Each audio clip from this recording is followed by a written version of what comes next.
트레이드 종목 10 시작을 해보겠습니다. 오늘도 두 분의 전문가님과 각각 5가지 종목씩 총 10가지 종목에 대한 투자 포인트 들어볼 텐데요. 90초라는 한정된 시간 동안 종목에 대해서 릴레이로 소개를 해드리겠습니다. 종목 보시면서 궁금한 게 생긴 시청자분들께서는 샵 3772번으로 문자 문의 주시거나 유튜브 실시간 채팅창에 댓글 남겨주시길 바랍니다. 저희가 생방송 중에 가격 전략까지 자세하게 알려드리겠습니다. 그럼 오늘 함께 하시는 두 분의 전문가와 인사 먼저 나눠볼까요? 다올투자증권의 이성웅 차장, 주식대가의 오서진 이사 함께합니다. 안녕하세요. 반갑습니다. 네, 오늘도 두 분께서 총 10가지 종목을 선별해 오셨는데 과연 어떤 종목일까요? 종목부터 확인하고 돌아오겠습니다. 먼저 이성웅 차장의 종목입니다. 하나투어를 시작으로 에코플라스틱, LNF, 삼성 엔지니어링, 원익QNC까지 총 5가지 종목이고요. 오서진 이사의 종목은 웹젠을 시작으로 서부 T&D, 노랑풍선, ABL 바이오, 이렌텍 총 10가지 종목이 공개됐습니다. 여러분들은 이 종목들 중에 어떠한 종목에 관심이 가실까요?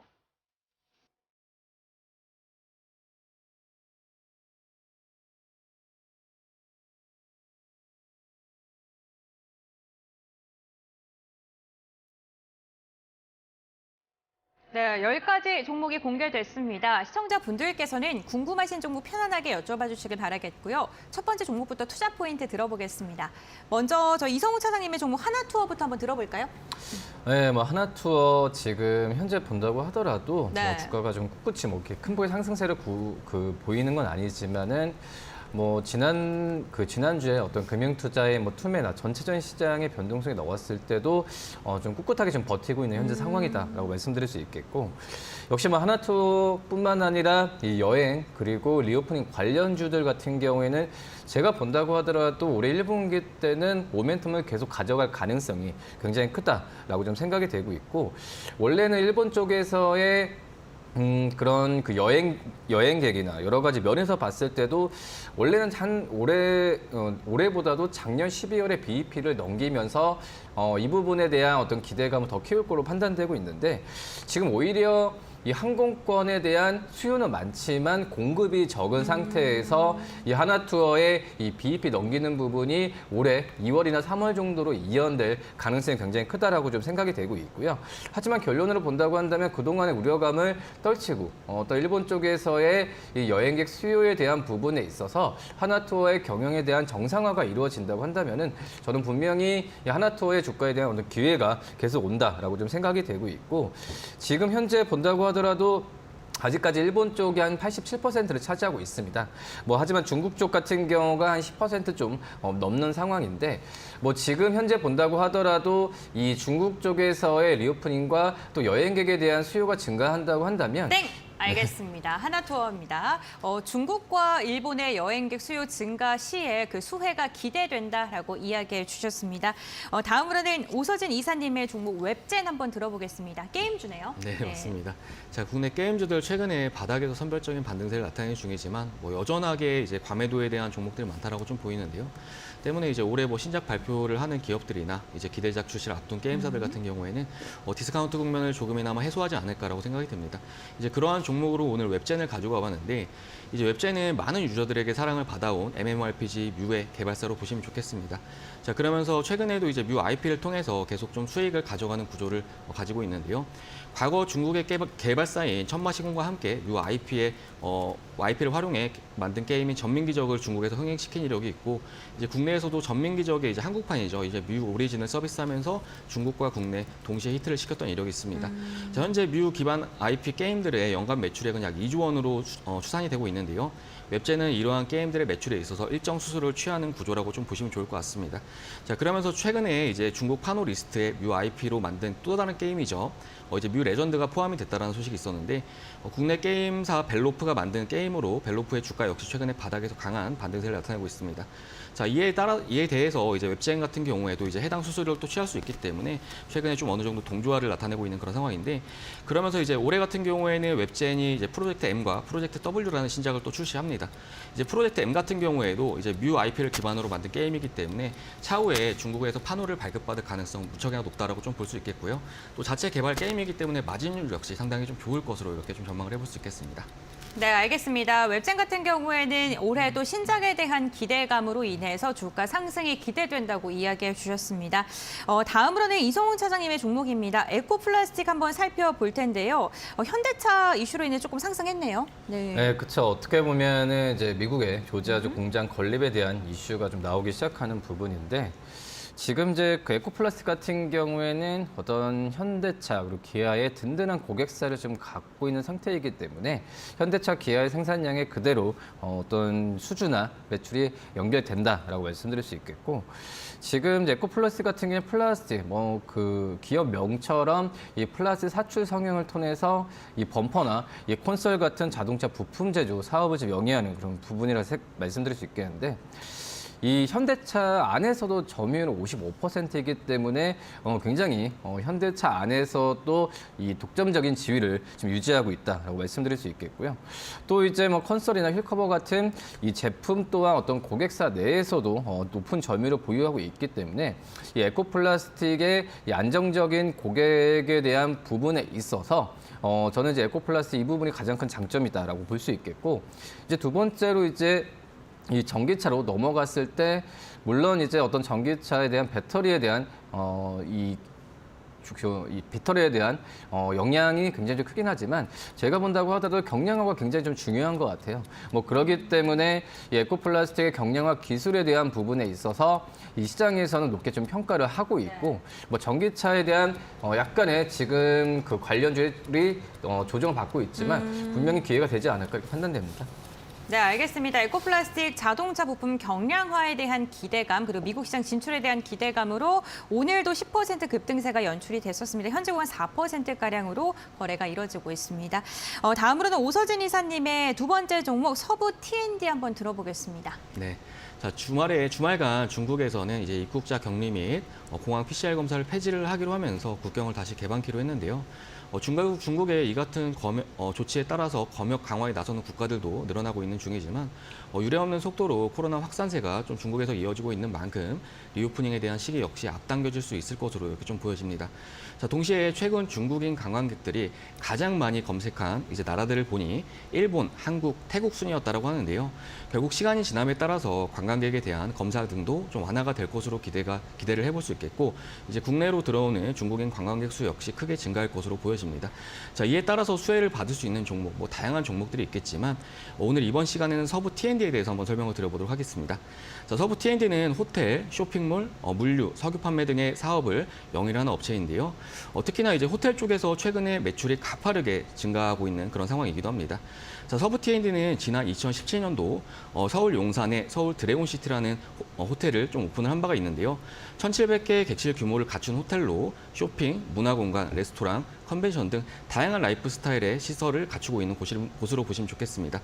자, 관련해서 지난 시간에 제가 이제 GKL이 지난 12월 카지노 매출이 약 200%가량 증가를 했다고 말씀드렸는데 현재 GKL이 운영하는 세 곳의 카지노 중에 최근에 오픈한 곳이 바로 드래곤시티 안에 위치해 있는 상황이기도 합니다.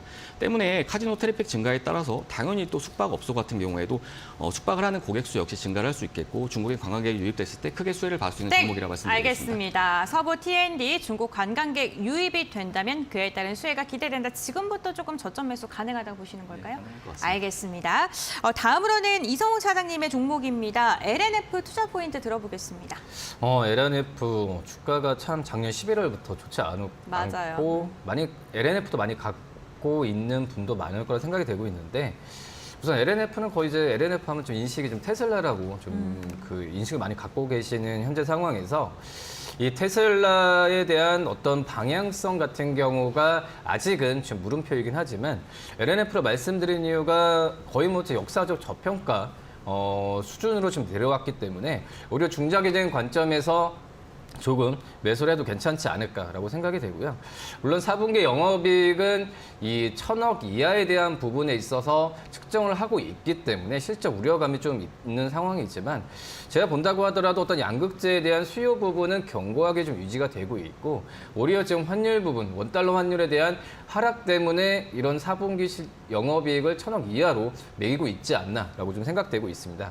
뭐 그런 점에서 본다고 한다면은 LNF의 실적에 대한 우려감은 과도하다라고 좀 생각이 되고 있고 한마디로 이 사업에 대한 부분에 있어서는 크게 지금 무리가 없고 뭐 LNF 자체적으로 뭐 공장 설립이나 이런 부분도 잘 돌아가고 있는 현재 상황이기 때문에 이 과도한 주가 하락에 대한 저평가 매수는 좀 필요하지 않나라고 생각이 되고 있고, 아무리 전기차 뭐 그 판매나 테슬라 가동률이 하락이 있는다고 하더라도 글로벌적으로 어떤 탄소 중립 정책은 계속 지속될 가능성이 있기 때문에 모멘텀은 살아있지 않을까 이렇게 판단됩니다.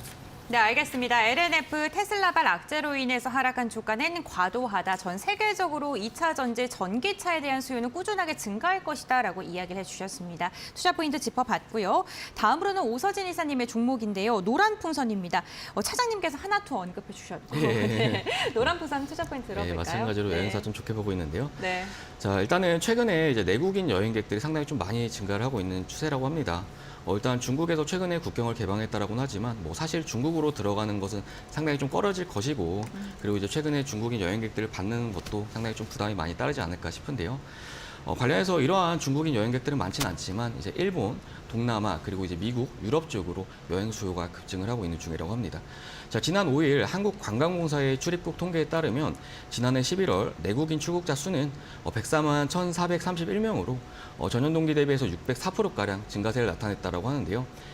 내국인 출국자 수가 100만 명을 돌파한 것은 2020년도 3월 이후 처음이라고 하고, 팬데믹 기간 동안 억눌렸던 해외여행 수요가 급증을 하고 있는 그런 상황이라고 좀 보시면 좋을 것 같습니다.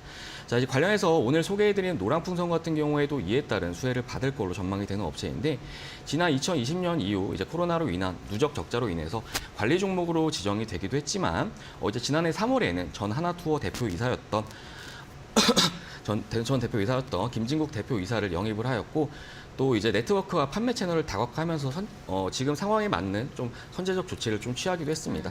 자, 그러면서 최근에 해외 여행객이 급증을 하면서 노랑풍선의 1월, 2월 내 패키지 상품의 모객률이 전년 대비해서 3,700% 그리고 4,500%가량 증가를 했다고 하는데요. 동시에 1월 항공 발권량도 전년 대비해서 1,300%가량 늘어난 그런 상황이고, 이러한 호조로 인해서 올해 1분기 네, 알겠습니다. 노란풍선까지 이야기 들어봤습니다. 여행 전반적으로 조금 긍정적으로 평가해 주시고 계시는 두 전문가님이고요. 다음으로는 이성훈 차장님의 종목 삼성 엔지니어링 들어볼 텐데 요즘 수주 소식 좀 들려오더라고요. 네, 지금 본다고 하더라도 이제 그 주가가 11월 네. 달부터 떨어졌던 이유가 이제 알제리 쪽에서의 수주에 대한 이연인데, 지금 보면은 이 알제리 쪽의 수주 외에 지금 상반기 때 지금 진행되고 있는 수주 건으로 봤을 때도 이런 부분은 충분히 만회하면서 이 삼성 엔지니어링의 올해 실적 좀 기대해도 괜찮지 않을까라고 좀 생각이 되고 있고요. 올해 수주는 예상치, 그리고 이 삼성전자 자체적으로도 했을 때도 11조 이상은 넘길 거로 지금 판단이 되고 있고, 뭐 관계사 투자가 가장 크게 좀 작용을 하면서 이 중동을 중심으로 한 수주에 대한 부분, 특히 이제 화공 부분 쪽에서의 기반으로 수주 폭은 확대될 가능성이 있지 않을까라고 좀 생각이 되고 있고요. 이 삼성 엔지니어링 자체가 일반 건설사들과 좀 틀리죠. 이 EPC 쪽에서의 뭐 설계나 시공, 건설까지 한꺼번에 좀 하고 있기 때문에 일반 건설사들이 인플레와 뭐 금리 인상에 의한 이런 리스크에 대한 부분은 그나마 좀 자유스러운 게 바로 삼성 엔지니어링이지 않을까라고 좀 생각이 되고 있고, 그리고 이제 뭐 비용 반영 같은 경우에도 이제 4분기 때 좀 일반적으로 다 웬만한 건 다 반영이 됐다는 생각이 들어서 내년 올해 1분기, 2분기 실적에 대한 기대감을 가졌을 때는 충분히 매수 관점으로 접근해도 괜찮지 않을까라고 생각이 되고 있고, 지금 이제 주가 수준이 7배 중반 내외로 형성이 되고 있기 때문에 역사적으로 봤을 때도 삼성전자 지금 현재 주가 수준은 어떻게 보면 저평가 매수를 할 만한 기회이지 않을까 이렇게 판단됩니다. 네, 알겠습니다. 삼성 엔지니어링 오히려 지금이 저가 매수의 기회로 삼으면 좋겠다라고 언급을 해주셨습니다. 수주 모멘텀 꾸준하게 지속되고 있고요. 증권가에서 긍정적인 리포트 지금 많이 나오고 있는 상황입니다. 다음으로는 오서진 이사님의 네 번째 종목 ABL 바이오, 드디어 바이오 종목이 나왔네요. 네, 그렇습니다. 자, 오늘부터 이제 JP모건 헬스케어 컨퍼런스가 대면으로 네. 열리게 되는데요. 지난 코로나 시국 속에서 아무래도 비대면으로 계속 진행이 됐던 행사이기 때문에 이번 행사에서는 그래도 좀 어느 정도 빅딜에 대한 가능성도 조금은 열어둘 수 있지 않을까라고 생각이 됩니다. 자, 동시에 국내 제약바이오 업체들의 주가 추이를 보면요. 지난 20년도 코로나 사태 이후에 가장 먼저 강렬한 상승을 보여준 이후에 또 그 기간 조정은 다른 섹터 대비해서 상당히 좀 오래 이어지고 있는 그런 상황인데 그렇기 때문에 올해 상반기 같은 경우에는 순환매 기조에 따라서 좀 어느 정도 저점에서 반등을 줄 가능성 역시 좀 열어둘 수 있지 않을까라고 생각이 됩니다. 자, 그러면서 이제 오늘 소개해드리는 ABL 바이오 같은 경우에는 이중항체 기술을 이용한 바이오 단백질 제조합 신약을 개발하는 업체로 보시면 좋을 것 같은데요. JP모건 헬스케어 같은 경우에도 7년 연속으로 초청이 됐던 그런 종목이기도 합니다. 자, 그러면서 지난해 같은 경우에는 프랑스의 제약사죠. 사노피와 1조 3,440억 원 규모의 계약을 체결하게 됐는데 최근에는 이제 사노피로부터 317억 원 가량의 단기 마일스톤을 수령을 했다는 소식을 내놓기도 했습니다. 자, 지난 7년간 ABL 바이오는 약 3건가량의 기술 수출을 한 것으로 알려져 있는데요. 이러한 기술 수출을 통해서 지난해 같은 경우에는 흑자 전환에 성공했고 이제 올해 같은 경우에도 안정적인 실적을 기록을 할 것으로 전망이 되고 있는 그런 상황입니다. 자, 그러면서 이번 JP모건 헬스케어 컨퍼런스에서도 다수의 글로벌 빅파마들을 만나면서 이제 이중항체 기술 소개와 기술 이전 및 파트너십 체결에 대한 기회를 모색할 것으로 전망이 되고 있는 그런 상황인데 현재 ABL 바이오의 파이프라인이 상당히 좋은 약품들이 많기 때문에 앞으로 좀 기대를 해봐도 좋지 않은 점들까. 알겠습니다. ABL 바이오 3년 만에 대면으로 열리는 JP모건 컨퍼런스에서 빅딜에 대한 기대감이 있다라고 언급해 주셨습니다. 이제 한 종목씩 남겨둔 상황입니다. 이성웅 사장님의 마지막 종목 원익 QNC인데요. 한번 투자 포인트 들어보겠습니다. 이제 원익 QNC 어떻게 보면은 지난주에 이제 삼성전자 실적 발표 이후에 네. 약간의 그 삼성전자와 관련된 기업들에 대한 실적 우려감이 좀 있었는데 오히려 뭐 삼성전자 자체적으로 이 이벤트 소멸 관점으로 주가 좀 잘 가는 걸 봤을 때 이 원익 QNC에 대한 원익 QNC 같은 이 삼성전자와 밀접한 관계가 있는 그런 기업들 같은 경우에는 다시 한번 주가를 봐야 된다라고 생각이 되고 있고요. 역시 쿼츠죠. 이 원익 QNC의 쿼츠 부분 같은 경우에는 이 삼성전자 안에서도 시장 점유율을 삼성전자 안에서도 점유율은 50% 이상을 지금 차지하고 있는 현재 상황이라고 볼 수 있겠고 뭐 지금 현재 본다고 하더라도 이 삼성전자뿐만 아니라 TSMC 쪽으로의 이 고객사 확대 부분이 올해 하반기 때는 꼭 이루어지지 않을까라고 판단되면서 이 삼성전자 TSMC 어떤 글로벌 이 반도체 기업들의 고객사로 탄탄히 좀 갖고 있는 시점을 본다고 한다면 이 원익 QNC의 쿼츠에 대한 수주 부분은 계속 좋아질 확률이 높지 않을까라고 생각이 되고요. 이 삼성전자 쪽에서의 P2 쪽에서의 교체 주기와 함께 P3 쪽에서의 이 생산 능력이 극대화 된다고 한다면 이 원익 QNC에 대한 관심은 꾸준히 좀 가져야 되지 않을까라고 생각이 되고 원익 QNC도 많이 준비를 하고 있습니다. 작년에 어떻게 보면은 2천억 중반 정도의 이 생산 능력을 가졌다면 올해는 3천억 이상의 생산 능력을 가질 가능성이 굉장히 크기 때문에 원익 QNC 알겠습니다. 원익 QNC 삼성전자와 연관되어 있는 종목들을 좀 눈여겨보면 좋겠다라면서 언급을 해주셨습니다. 다음으로는 오서진 이사님의 마지막 종목 이렌텍인데요. 이렌텍 같은 경우에는 지금 뭐 시장에 관심을 받거나 그런 종목은 아닌 것 같거든요. 네, 관심을 받지 못하고 있지만 네. 가격적으로는 좀 저평가 국면에 진입해 있다고 생각이 됩니다. 그래서 가지고 와봤고요. 네. 일단 이렌텍은 휴대폰 케이스, 충전기, 배터리팩, 전자담배 기기 등을 생산을 하고 있는 업체인데요. 현재 삼성전자와 삼성 SDI 쪽으로 이제 공급을 하고 있고 57%가량의 매출이 삼성에서 발생을 하고 있는 상황입니다. 자, 그러면서 지난해부터는 KTNG와 또 공급 계약을 체결하면서 권련형 전자담배 릴 솔리드를 ODM 방식으로 KTNG 쪽으로 납품을 하고 있는데요. 지난해 전자담배에서 매출이 크게 발생하면서 KTNG양 매출이 급증을 하였고 현재 KTNG에서 발생 중인 매출도 약 31%에 달하는 상황이라고 좀 보시면 좋을 것 같습니다. 자, 그러면서 릴 솔리드는 KTNG에서도 이제 주력 수출 품목 중 하나로 보시면 좋을 것 같은데 현재 다양한 국가들의 수출을 하고 있는 그런 상황이고 최근 수출국이 약 31개국으로 확대된 것으로 알려져 있는 상황인데요. KTNG에서는 25년까지 50개국으로 확대를 하는 것을 목표로 하고 있는 그런 상황이기도 합니다. 관련해서 최근 전자담배를 장려하는 국가들도 하나둘 늘어나고 있는 상황인데 예를 들어서 이제 뉴질랜드 같은 경우에는 올해부터 일반 담배를 판매할 수 없는 그런 법안을 발의를 했고요. 그러면서 액상용 전자담배와 권련형 전자담배에 대해서는 예외적으로 판매를 허가하기도 했습니다. 자, 이에 따라서 권련형 전자담배 시장은 2022년 37조 원 규모에서 24년 50조 원 규모까지 성장할 것으로 전망이 되고 있는 그런 상황인데 관련해서 우리 이렌텍 같은 경우에도 현재 관련 기기를 생산을 하는 업체이기 때문에 좀 관련해서 수혜를 볼 수 있을 걸로 좀 보여집니다. 자, 또한 최근 유럽연합에서 친환경 정책의 일환으로 휴대폰 배터리 탈부착화를 의무화한다라고 좀 밝히기도 했는데요. 알겠습니다. 이렌텍까지 이야기 들어봤습니다. 자, 이렇게 총 10가지 종목에 대해 투자 포인트 들어봤고요. 이제는 또 전문가님의 탑픽 종목 한번 선정을 해보겠습니다. 먼저 사장님의 탑픽 오늘 어떤 종목일까요? 네, 마지막에 말씀드렸던 원익 QNC 말씀드리고요. 네. 목표가는 28,000원, 손절가는 23,000원 말씀드립니다. 알겠습니다. 원익 QNC를 선정을 해주셨고요. 그렇다면 이사님은 어떤 종목 선정하셨어요? 저는 서부 T&D 좀 선정을 해봤고요. 네. 아직 리오프닝 주중에서 많이 안 오른 것 같아서 일단 매수가는 7,500원부터 7,800원까지 좀 가능하다라고 생각이 되고요. 목표가는 8,700원, 그리고 손절가는 7,000원 제시해드리도록 하겠습니다. 네, 알겠습니다. 원익 QNC 같은 경우에 삼성전자 향 모멘텀을 언급을 해주셨고 서부 T&D 같은 경우에는 중국에 대한 리오프닝 기대감을 말씀을 해주셨습니다. 두 전문가님의 투자 포인트와 가격 전략 잘 참고하셔서 현명한 투자 전략 세워보시길 바라겠습니다. 네, 오늘 두 전문가님과 다양한 종목 이야기 한번 나눠봤습니다. 다올투자증권의 이성웅 차장, 주식대가의 오서진 이사와 함께했는데요. 오늘 종목 선별에서 고생 많으셨고요. 저희 또 다음 주에 뵙겠습니다. 고생하셨습니다.